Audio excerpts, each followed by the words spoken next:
process. Ika nga nila, di ba? Patience and faith lang ang kailangan natin. Sana maabunan din ako ng ganyang klaseng pananaw sa buhay.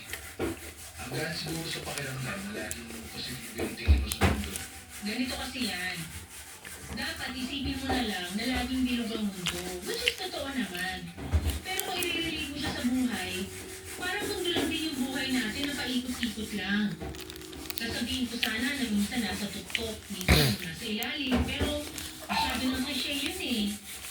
Sabihin na lang natin na may times na madilim yung mundo natin, pero darating din yung time na liliwanag din ang lahat. Parang araw at gabi, paikot-ikot, paulit-ulit. Ngayon, nasa madilim na parte tayo ng buhay natin, pero sure akong yung dilim na dinaranas natin ngayon, mapapalitan din ang liwanag. Ang hirap.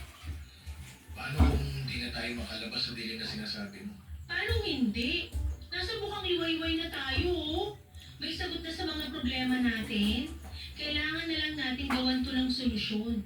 Unti-unti na natin nakikita yung liwanag na hinihintay natin. Sana nga. Sana hindi kayo liwanag. Para sa Ano to? Si aming tao na ho. Ano mo? Ah. Ayun to. Mamalay.